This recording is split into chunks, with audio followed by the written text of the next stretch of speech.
Fashion డిజైనింగ్లో only exams కోసం మాత్రమే నేర్చుకున్నాను నేను స్టిచ్చింగ్. బట్ నాకు చెప్పడం వచ్చు, చేయడం వచ్చు, అన్నీ వచ్చు, కానీ బోర్ అనమాట కుట్టడం, ఇదంతా కట్టింగ్ అబ్బా అనిపిస్తుంది అనమాట. బట్ ఇష్టం ఉన్న వాళ్ళకి, ఇంట్రెస్ట్ ఉన్న వాళ్ళకి ఇది వెరీ ఇంట్రెస్టింగ్ సబ్జెక్ట్ స్టిచ్చింగ్ అనేది.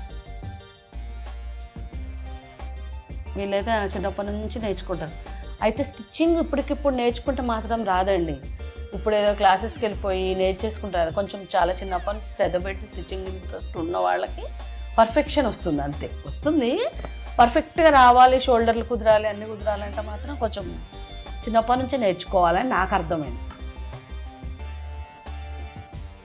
మేమైతే ఏం చేస్తుండే తెలుసా, ఎగ్జామ్స్ అప్పుడు మాకు ఎగ్జామ్ ఉంటుంది, స్టిచ్చింగ్ ఎగ్జామ్ ఉంటుంది.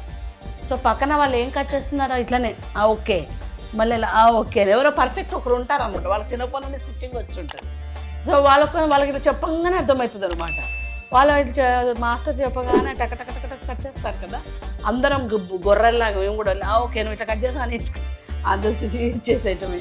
దానికి ఒక 10 మార్కులు పడతాయి, అమ్మాయి అనుకొని పారిపోయి బయటకు వచ్చేస్తాం.